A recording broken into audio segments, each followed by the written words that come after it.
2023-24 Ranji trophy champion అయిన ముంబైకి మరియు రెస్ట్ ఆఫ్ ఇండియా జట్ల మధ్య అక్టోబర్ 1 నుండి 5వ తేదీ వరకు లక్నో వేదికగా శ్రీ అటల్ బిహారీ వాజ్పేయి ఎకానా స్టేడియంలో ఎర్రనీ కప్ జరగబోతుంది కదా. ఈ కప్ కోసం రెస్ట్ ఆఫ్ ఇండియా టీంను బీసీసీఐ నిన్న రిలీజ్ చేసింది.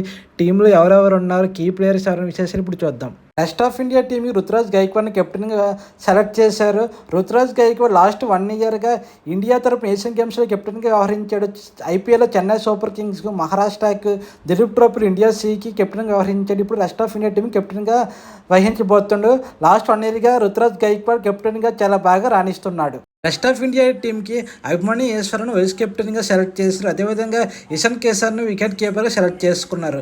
అంతేకాకుండా ధ్రువ్ జురెల్ మరియు ఎస్ దయాల్ను రెస్ట్ ఆఫ్ ఇండియా జట్లు ఎంపిక చేశారు. వాళ్ళు కాన్పూర్లో బంగ్లాదేశ్ మరియు ఇండియా మధ్య 2 టెస్టుల్లో పాల్గొనకపోతే వాళ్ళు రెస్ట్ ఆఫ్ ఇండియా తరఫున ఇరానీ ట్రోఫీ ఆడే అవకాశాలు ఉన్నాయి. ఆంధ్ర ఆటగాడు రిక్కీ బుయ్యి మరియు బరోడా ఆటగాడు శశ్వత్ రావత్లను దిలీప్ ట్రోఫీ పెర్ఫార్మెన్స్ ద్వారా ఇరానీ కప్లో సెలెక్ట్ చేశారు. రెస్ట్ ఆఫ్ ఇండియా తరపున సాయి సుదర్శన్, దేవదత్ పడిక్కల్ కూడా ఆడబోతున్నారు. బ్యాటింగ్లో ఇషాన్ కిషన్, సాయి సుదర్శన్, దేవదత్ పడిక్కల్, రుతురాజ్ గైక్వాడ్ కీ ప్లేయర్స్ కాగా బౌలింగ్లో ప్రసిద్ధ్ కిషన్, ఖలీల్ అహ్మద్, స్పిన్లో రాహుల్ చహల్ కీ ప్లేయర్స్గా ఉన్నారు. 23-24 రంజీ ట్రోఫీ ఛాంపియన్ అయిన బొంబాయి 42వసారి రంజీ ట్రోఫీ గెలుచుకుంది.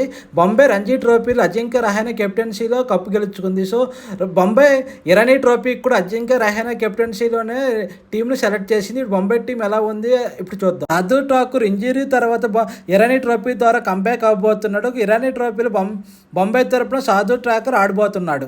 ఈ ట్రోఫీలో శార్దూల్ ఠాకూర్ ఎలా ఆడుతారనేది చూడాలి.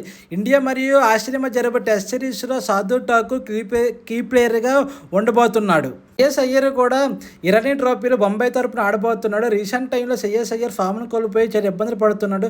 దిలీప్ ట్రోఫీలో కూడా లాంగ్ ఇన్నింగ్స్ కాకుండా నార్మల్గా 50-50 మాత్రమే కొట్టాడు. ఇరానీ ట్రోఫీలో ఒక లాంగ్ ఇన్నింగ్స్ ఆడి మళ్ళీ ఇండియా టీంలో కంబ్యాక్ అవ్వాలని కోరుకుందాం. సో బొంబాయి తరపున శార్దూల్ ఠాకూర్, శ్రేయస్ అయ్యర్ కీ ప్లేయర్స్గా ఉండబోతున్నారు. బొంబాయి తరపున పృథ్వీ షా మరియు సర్ఫరాజ్ ఖాన్ బ్రదర్ అయినటువంటి ముషీర్ ఖాన్ ఓపెనర్గా చేసే అవకాశాలు ఎక్కువగా కనిపిస్తున్నాయి. పృథ్వీ షా రీసెంట్ టైంలో తన ఫామ్ను కోల్పోయి చాలా ఇబ్బందులు పడుతున్నాడు. ఇరానీ ట్రోఫీ ద్వారా మళ్ళీ ఫామ్లోకి రావాలని, నెక్స్ట్ సీజన్లో రంజీ ట్రోఫీలో బాగా ఆడాలని కోరుకుందాం.